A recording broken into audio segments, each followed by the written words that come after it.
Welcome to our channel. ఈ రోజు మనతో పాటు స్టోరీ టెల్లర్ రమగారు ఉన్నారు. నమస్తే రమగారు. నమస్తే జయ. రమగారు, చిన్నపిల్లలు మనము కొట్టినప్పుడు కానీ ఏదైనా ఒక సందర్భం వచ్చినప్పుడు దెబ్బకి దెయ్యం వదులుతుంది అంటాం.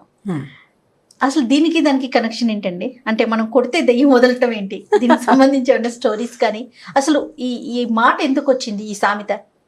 బోల్డ్ అంత కథ ఉంది దానికి. అయితే దెబ్బకి దయ్యమే కాదు, దెబ్బకి దేవుళ్ళు కూడా బెదురుతారు. మరి పిల్లలకి ఒక దెబ్బ ఇస్తే ఇప్పుడు మామూలుగా అరిచేసి చచ్చిపోతాం, ఎంతసేపు అరిచినా వినరు. ఒక చెంపకాయ పడేసరికి పెద్ద రాగం తీసి మళ్ళీ కొడుతుందేమోనని రాగాన్ని మింగేస్తారు పిల్లలు సాధారణంగా. కాకపోతే పదే పదే కొడుతున్నాం అనుకో, ఈ దెబ్బకి ఏమి భయం ఉండదు. రేర్గా పడే ఒక దెబ్బ భయపెడుతుంది. కానీ చిట్టి పొట్టి దెబ్బలేస్తారు జయ. ఏమిటో ప్రతిసారి చెప్పాలనుకుంటా, ఈ వాక్యం చెప్పేసేయాలి ఇప్పుడు. చెప్పండి. చిట్టి పొట్టి దెబ్బలేస్తే పిల్లలు చిక్కిపోతారు. ఇప్పుడు అటెళ్తూ ఇటెళ్తూ ఒక దెబ్బ అలా కొట్టకూడదు. చిన్న చిన్న దెబ్బలతోటి పిల్లలు సన్నబడిపోతారు. ఎందుకు రమ్మగారు? అది అట్లా అంటారు, చిట్టి పొట్టి పెద్దవాళ్ళు చెప్తారు. నిజమే ఆ మాట. ఎప్పుడు చిట్టి పొట్టి దెబ్బలు తగులుతూ ఉంటే పిల్లలకి అదురుతారు కదా. ముద్దుకి కొడుతున్నారని ముద్దు కాదు, సీరియస్ గానే ప్రతి చిన్నదానికి ప్రతి విషయానికి ఓ మొట్టికాయ, ఓ చెంపకాయ, ఓ దెబ్బ వేయటం అలా కాకుండా అసలు ఏం అనొద్దు. కొడితే సడన్ గా ఒకసారి ఒక పెద్ద దెబ్బ పడాలి. ఈ చిట్టి పొట్టి దెబ్బలు వేయకూడదు, దాంతో పిల్లలు చిక్కిపోతారు. మీరు కొట్టేవారా రమ్మగారు పిల్లల్ని? నేను గట్టిగా ఒక దెబ్బ ఖచ్చితంగా పడుతుంది జయ. చిట్టిపొట్టి దెబ్బలు నేను కొట్టను. ఇప్పుడు కూడా మా వాళ్ళకి మొట్టికాయలు పడుతూనే ఉంటాయి. నాకు బాగా కోపం వస్తే, అంటే వాడు మాట వింటలేదు అనుకో, జుట్టు బాగా అందుతాయి మా పిల్లలు ఇద్దరివి. జుట్టు పట్టుకుంటాను, నాకు జుట్టు పట్టుకుని అది ముద్దు తిట్టడానికి కూడా అదే పద్ధతి. నెత్తి మీద మొట్టికాయలు వేస్తూనే ఉంటాను. అంటే ఎవరు అందితే వాళ్ళకి మొట్టికాయలు పడుతూ ఉంటాయి. కాకపోతే ఈ మొట్టికాయలు వేయటం అంటే గట్టిగా కొట్టడం ఒక పద్ధతి. మనం చిన్న చిన్న దెబ్బలు కొట్టకూడదు పిల్లల్ని. కొడితే ఒకటే పెద్ద దెబ్బ. వాడికి ఆ దెబ్బ బెదురు ఉండాలి పిల్లలకి. కొడుతుందేమో అమ్మ అన్న భయం ఉండాలంట. కొడుతుంది, అంతేగాని ఎంతసేపు కొడుతుంటే కొడుతుంది, అంతకంటే ఏం చేస్తుంది, దీనికి అంతకంటే ఇంకేమి రాదనిపించేస్తుంది. అలా చేయకూడదు. ఎప్పుడో 10 రోజులకు 15 రోజులకు ఒక చెంపకాయ పడితే భయం ఉంటుంది. 10 రోజులకు ఒకసారి ఏమిటి నెలకోసారి కొడతావా? 10 రోజులకు ఒకసారి కొట్టకూడదా? నెలకు ఒకసారా?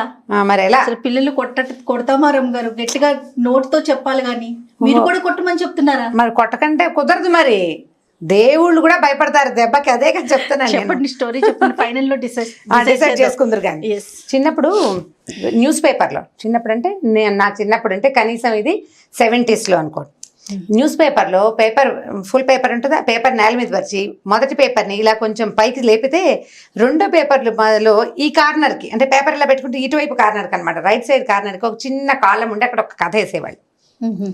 ఆ కథలో రకరకాల ఇంట్రెస్టింగ్ కథలు అండి. మొత్తం కథ అంతా కాదు, అది సీరియల్ లాగా కథ నడుస్తూ ఉండేదన్నమాట. ఒక 5-6 బొమ్మలు లేదా 7 బొమ్మలు, ఒక్కొక్క బొమ్మకి ఇప్పుడు అమర్ చిత్ర కథలకు ఎట్లా వాక్యాలు ఉంటాయి, ఆ వాక్యాలు ఉండేవి. ఎవ్రీ డే నేను ఆ కథను వెతుక్కుంటూ ఉండేదాన్ని. ఆ కథ కావాలి. పేపర్ ఎవరి చేతిలో ఉన్నా మా నాన్నగారు చదువుతుంటే మధ్యలోకి దూరి, కుర్చీకి పేపర్కి, ఆయనకి మా పేపర్కి మధ్యలో దూరి ఆ కాస్త పేపర్ తీసి అది గబగబా చదివేయాలన్నమాట. అంత ఇంట్రెస్టింగ్గా ఉండేది. అలా చదివిన ఒక కథ ఇది. ఎంత పాతదో. అయితే దీన్ని సరదా కథగానే తీసుకోవాలి, చెప్పడానికి బాగుంటుంది, వినడానికి బాగుంటుంది. ఇది నిజమేనన్న ఆలోచనలో ఉండద్దు. ఒక ఊళ్ళోనట ఒక పూజారి గారు ఉన్నారు. మామూలుగా పల్లెటూళ్ళల్లో ఏదో కాయ కసరు పండించుకుంటారు. ఆకుకూరని, తోటకూరని, ఓ దొండపాదు, ఓ కాకరపాదు, అక్కడి నుంచి 4 వంగ మొక్కలు, 4 బెండ మొక్కలు పెట్టుకుంటే ఇక కూరలు కొనుక్కోక్కర్లేదు. ఆ ఉన్న కూర ఏదో అంత కూర వండుకుని కాలక్షేపం చేసేవాళ్ళు. అయితే ఈ పూజారి గారి ఇంట్లో రకరకాల కూరగాయల మొక్కలు ఉన్నాయి. వాళ్ళ ఇంట్లో ఒక బ్రహ్మాండమైన కాకరపాదు ఉంది.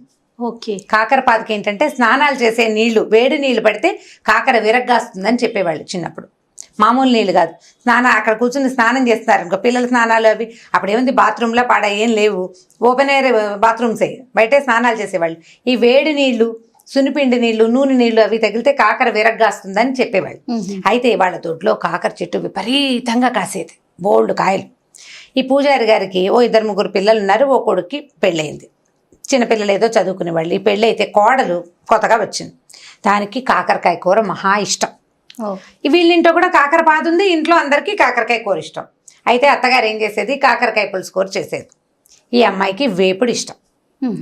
వేపుడు చేసుకుందామంటే ఆ వేపుడు ఎందుకు, బోల్డ్ నూనె, అంత నూనెకి వేసుకోవడం తినడానికి మనం ఏమైనా గొప్పవాళ్ళమా? పులుసు కూరకైతే అంత తిరగమాత పెడితే సరిపోతుంది, తీయగా పుల్ల బెల్లం పెడితే పిల్లలు తినేస్తారని ఆవిడ ససేమిరా వేపుడు చేసేది కాదు. పోనీ మీరు పులుసు కూర చేసుకోండి, నేను వేపుడు చేసుకుంటానంటే 2 కూరలు వండుకునేంత గొప్పవాళ్ళమా అని ఆవిడ తిట్టేది. దాంతో ఎంతసేపు కాకరకాయ కూర చూసినప్పుడల్లా దీనికి వేపుడు మనసులో మెదులుతుండేది. ఈ పిల్లకి అత్తగారు ఒప్పుకునేది కాదు. ఏం అత్తగారండి? ఆవిడ ఒక అత్తగారు మరి ఓకే, పాతకాలం అత్తగారు. అక్కడి నుంచి ఏమైంది, కొన్ని రోజులు ఇలా గడిచాక ఓ రోజు ఏదో కూరండు తిన్నారు. మర్నాడు పొద్దున్నే ఇంట్లో ఉన్న చిన్నపిల్లలేమో బళ్ళోకి వెళ్ళిపోయారు. అత్తగారికి పక్క ఊరు నుంచి కబురు వచ్చింది, వాళ్ళ అక్కయ్య కూతురు కానీ ఎందుకు సిద్ధంగా ఉంది, కాస్త తోడు రావాలి అని అడిగారు. అడిగేసరికల్లా మామగారు అన్నాడు, నువ్వు అబ్బాయి వెళ్ళండి అని చెప్పారు. చెప్పేసరికల్లా ఆ మామగారేమో ఆయన ఏదో పౌరోహిత్యం చేసుకోవడానికి ఊరి మీదకి వెళ్ళిపోయాడు. భర్త అత్తగారు ఇద్దరు కలిసి పక్క ఊరు పురుడు వేయడానికి వెళ్ళిపోయారు. ఈ పిల్ల ఒక్కతే ఉంది.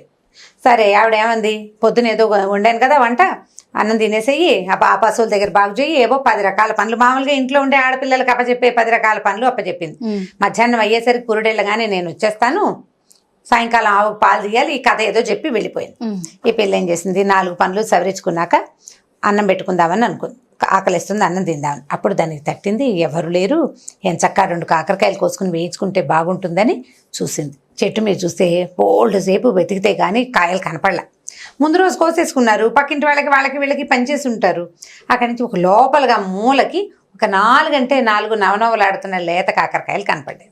అమ్మయ్య దొరికినాయిరా నాయన అని ఆ 4 కాకరకాయలు కోసుకొచ్చి ఏం చేసింది, అంత నూనెసి కాస్త చకచకా వేయించుకుంది. కానీ ఏమనుకుంది, ఇక్కడే కూర్చుని తాపీగా తింటూ కూర్చుంటే అత్తగారు వచ్చేస్తే పట్టుబడిపోతాము, నీళ్ళకెళ్ళి తింటే సరిపోతుంది. నీళ్ళకెళ్ళాలంటే చెరువుకి బిందు బుచ్చుకు వెళ్ళాలి, ఒక అరగంట 30 గంట పడుతుంది. ఆ లోపల అత్తారు తిరిగి వచ్చేసినా ఆవిడ కనపడకుండా ఉంటుందని ఏం చేసింది, ఈ కాకరకాయ వేపుడిని చిన్న గిన్నెలో వేసుకుని గిన్నె తోమేసింది.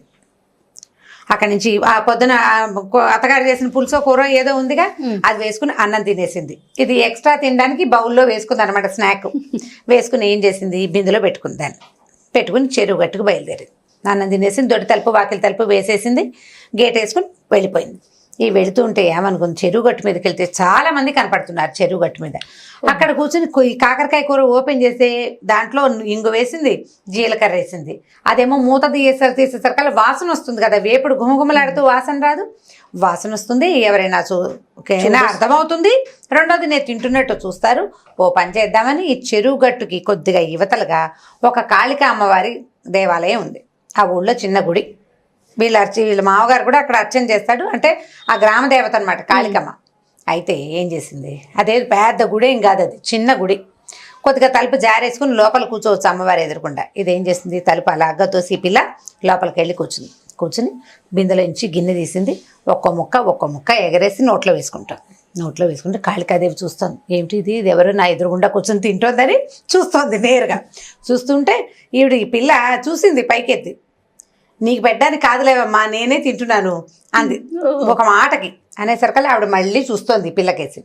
ఇది తింటుంటే నీకు డ్రైగా ఉన్న ముక్కలు తినేసరికి మనకేమవుతుంది, గొట్టొచ్చి ఎక్కిళ్ళు వస్తుంది. అటు ఇటు చూసేసరికల్లా ఏమైంది, కూరలో నూనె తక్కువైంది, నూనె తక్కువగా ఉంది, అందుకే గొట్టొస్తుందని దీపారాధన పెడతారు కదా, ఆ దీపారాధన నువ్వుల నూనెని కొద్దిగా అలాగా ఒక చెంచాడు కూరలోకి పడేలాగా వంచి దీపారాధన అక్కడ పెట్టింది. కూర ముక్కలు కదిపింది ఇట్లా చిన్న గిన్నెని.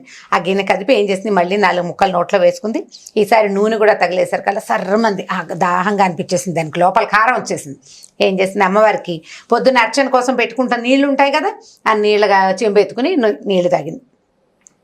ఆవిడ అదే పనిగా చూస్తూ పోస్తుంది. ఇందుంపదేగా గుళ్ళోకి వచ్చి ఎంగిలి వండిన పదార్థం పోనీ నాకు నైవేద్యం కాదు, తినేస్తూ నా దీపారాధనలో నూనె పోసుకుంది, నా నీళ్ళే తాగేస్తోంది, గుడంతా ఎంగిలి చేస్తుంది నా అని ఇలా ముక్కు మీద వేలేసుకుంది అమ్మవారు కాళికాదేవి. ఈ పిల్ల తినేసింది, దానికి ఇక తిండి గోలే కానీ ఈ అమ్మవారి గోల లేదు. తినేసి కబకబా లేచి బయటకు వెళ్ళిపోయింది, తలుపు దగ్గరగా వేసి. అమ్మవారిని అది చూడలేదు, ఆ పిల్ల చూసుకోవాలి, ఆ కోడలు వెళ్ళిపోయింది. చెరువులోకి వెళ్ళింది, కామ్గా ఈ గిన్నె గడిగేసేసింది, మూత తుడుచుకుంది. కాసిన మా చెరువు నీళ్ళు ఒకటి దాగి ఓ బిందె నీళ్లు ముంచుకుని లాలా అని పాట పాడుకుంటూ ఇంటికి చేరిపోయింది. చేరిన తర్వాత ఏమైంది, మీది మధ్యాహ్నం కదా, 12 గంటలకో 11:30కో సాయంకాలం అయింది. సాయంకాలం దీపారాధన చేయడానికి అర్చకుడు గుళ్ళోకి వెళ్ళేసరికల్లా అమ్మవారి ఇట్లా ముక్కు మీద వేలేసుకుని కనపడుతుంది. అయ్యోరా మా కాళికాదేవి ముక్కు మీద వేలేసుకుంది, ఏదో అపరాధం జరిగింది ఊళ్ళో అని గోల మొదలైంది. వీళ్ళ ఇంటి దాకా రాలేదు, ఊరంతా తెలిసింది. ఆ రోజులు ఏంటంటే పెందరాళ్ళే పడుకునేవాళ్ళు కదా, వాళ్ళల్లో వాళ్ళు చెప్పుకున్నారు రేపు పొద్దున్నే చూడాలనుకున్నారు. తెల్లవారేసరికల్లా ఊరంతా పొక్కిపోయింది. అమ్మవారు ముక్కు మీద వేలేసుకుంది కాబట్టి ఇప్పుడు జాతర జరిపించి అక్కడ ఒక ఉంటాడు మరిడయ్య అని ఒక ఆయన ఉంటాడు, లేదా గురవయ్య అని ఉంటాడు. ఆ గురవయ్య ఒంటి మీదకి వచ్చి ఏం జరిగిందో చెప్తుంది అమ్మవారు. ఈ అమ్మాయి అనుకుంది కొంప మునిగిపోయింది, నిన్న నేను కాకరకాయ కూర తింటాను చూసిందో ఏమిటో, అందుకే ముక్కు మీద వేలేసుకుంది. ఇప్పుడు గురవయ్య ఒంటి మీదకి వచ్చింది అనుకో అమ్మవారు, నిజం చెప్పి ఫలానా పిల్ల ఫలానా పూజారి గారి కోడలు కాకరకాయ తిన్నది, ఎంగిల్ చేసింది, నీళ్ళు తాగింది, దీపారాధన నూనెంతా వాడేసింది అని చెప్పేస్తే ముందు ఊళ్ళో పరుగు పోవటం పక్కన పెట్టి కాకరకాయ కూర వండుకు తిన్నందుకు అత్తగారు ఏమంటుందో అని భయపడి ఈ పిల్ల ఏం చేసింది, గబగబా బిందుచ్చుకుని మంచినీళ్ళకి వెళ్తున్నానని చెప్పి గుళ్ళోకి వచ్చింది. గుడి దగ్గర జనం అంతా చేరేసరికి ఈ పిల్లంది అందరూ తలా ఒకటి వచ్చి దండాలు పెట్టుకుంటున్నారు. మా అమ్మ మా తల్లి మేకనిస్తాం, గొర్రెనిస్తాం, కోడినిస్తాం, ఏం జరిగింది ఏమిటో చెప్పు, నువ్వు ప్రశాంతంగా ఉండు, నువ్వు ముక్కు మీద వేలు తీసేయి మా అమ్మ అంటే ఏమీ లేదు, ఆవిడ అలాగే కళ్ళు పెద్దవి చేసి చూస్తుంది, ముక్కు మీద వేలు మాత్రం అలాగే ఉంది. సరే వీళ్ళు ఏమనుకున్నారు, ఎవరందరూ తలా ఒక మొక్కు చెప్పండిరా, ఏ మొక్కుకైనా అమ్మవారికి నచ్చితే వేలు తీసేస్తుంది అన్నారు. ఎవరేం చెప్పినా ఆవిడ కదలటలా అటగే పెట్టుకుంది ముక్కు మీద వేలు. ఈ అమ్మాయి ఏం చేస్తుంది, నేను కూడా చెప్తా అంటే వీళ్ళు ఏమనుకున్నారు, బ్రాహ్మర్లు పూజారి గారి కోడలు బాగా మాటకారి చక్కగా చురుగ్గా ఉంటుంది, ఇదేదో చెప్తుందంటే మీరందరూ బయటికి వెళ్ళిపోండి నేను అమ్మవారితో మాట్లాడతానంది. వెళ్ళి నుంచుంది ఎదురుకుండా. ఏమమ్మా నేను కాకరకాయ కూర తింటే మాత్రం నువ్వు ముక్కు మీద వేలేసుకుంటావా, ఇప్పుడు వాడు ఎవడికో ఒంటి మీదకి వచ్చి చెబితే మా అత్త నన్ను బతకనిస్తుందా, నీ సొమ్మేం పోయింది, నువ్వు హాయిగానే ఉన్నావు, అత్తలేదు ఆడపడిచిపోరలేదు, నీకు అత్తగారు ఉంటే తెలిసేది, తీ ముక్కు మీద వేలంది. ముక్కు మీద వేలు తీసేయి, ఇప్పుడు నువ్వు చెప్పేవో గురవై ఒంటి మీదకి వచ్చి నువ్వు చెప్పావా నేను చచ్చానే, మా అత్తగారు నన్ను బతకనివ్వదు, నీకు అత్త లేదు ఆడపడుచు లేదు, నీకు ఎలా తెలుస్తుంది నా నొప్పి, నీకు కూడా ఒక కూర అంటే ఇష్టమయ్యి వాళ్ళు వండుకొని ఇవ్వకుండా చేస్తే అప్పుడు కదా నీకు తెలిసేది నొప్పి, తీ ముక్కు మీద వేలు నువ్వు అనేసరికల్లా ఆవిడ అలాగే చూస్తుంది, ముక్కు మీద వేలు తీల. ఇక ఈ పిల్ల కేకలేసింది, చెప్పింది, ఏం చెప్పినా ఆవిడ మాత్రం కళ్ళు అలాగే ఉనిమి చూస్తుంది, ముక్కు మీద వేలు మాత్రం తీట్లా. పిల్ల ఒళ్ళు మండిపోయింది. ఏంటి నువ్వు నీ గద్దరితనం ఏమిటమ్మా నాకు అర్థం కాదు, నేను కూర వండుకు తింటాను తప్పైతే నువ్వు ముక్కు మీద వేలేసుకోవడం కూడా తప్పే, పాపం పిల్ల పుట్టింట్లో చక్కగా వేయించుకు తినేది, ఇక్కడ పులుసు కూర తినాల్సి వస్తుంది అన్న ఆలోచన లేదు చూడు, నువ్వేం తల్లివి, ఉండు నీ సంగతి చెప్తానని బిందె పట్టుకెళ్ళింది కదా, బిందెలో ఒక గుండ్రాయి పట్టుకెళ్ళింది ఇంట్లో ఇచ్చి, ఆ గుండ్రాయి అవుతుంది, వేలు తీస్తావా ముక్కు పచ్చడి చేయమన్నావా తీ ముందు అనగానే ఆవిడేమనుకున్నా దీంతో పదక ఇది అంత పని ఇంత పని చేస్తుంది, ఎందుకంటే అది చేసిన పనే అలాంటిది, పైగా ఇందరు మనుషులు ఉంటే వాళ్ళందరినీ బయట నుంచోబెట్టి ఇలా పోట్లాడుతుందంటే ఇది ఆ పనైనా చేస్తుందని ముక్కు మీద వేలు తీసేసింది కామ్గా ఆవిడ. దీంతో పెట్టుకోకూడదు, సరేలే అత్తగారు పాపం కూర తినివ్వట్లేదు ఏదో చేసుకుంది దాని మాట కరెక్టే కదా అని ఆలోచించుకుని కాళికాదేవి ముక్కు మీద వేలు తీసి కామ్గా చేయి కిందకి పెట్టుకుంది. ఈవిడ అమ్మ ఏం చేసింది, తీసేసిందని అందరికీ చెప్పింది, అందరూ వచ్చి చూశారు.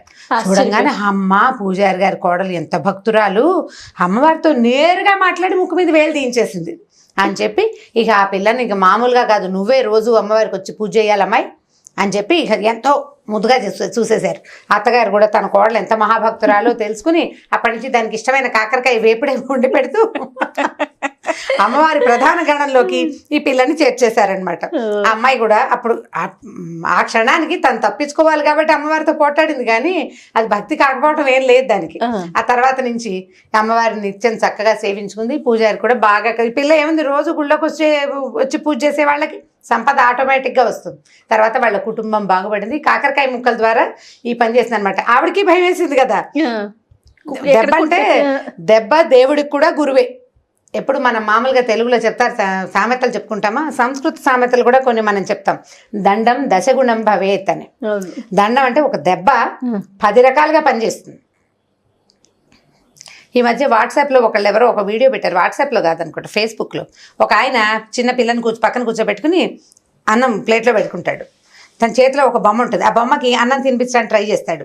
ఆ బొమ్మ తిందు, ఆ కర్ర తీసి టపా టపా టపా కొడతాడు ఆ బొమ్మని. తర్వాత ముద్ద తీసి పిల్లకి పెడితే పిల్ల కిక్కురు మనకండా తినేస్తుంది. దాన్ని కొట్టాడు నన్ను కొడతాడు అని అర్థమవుతుంది కదా. మనం ఒకళ్ళని కొడితే రెండో వాళ్ళు భయపడతారు కదా. కాబట్టి ఈ దండానికి ఎవరైనా బెదరవలసిందే. దయ్యం బెదిరే కథ కూడా ఇంకొకటి ఉంది, నెక్స్ట్ టైం చెప్తాను. చాలా బాగుంది రామ్ గారు, చాలా ఫన్నీగా ఉంది, చాలా ఇంట్రెస్టింగ్ గా ఉంది కూడా. ఎంత పాత కథ, నేను 3rd క్లాస్ ఏమో ఈ కథ చదివే నాటికి. ఈ కథ సగం మర్చిపోయాను నేను.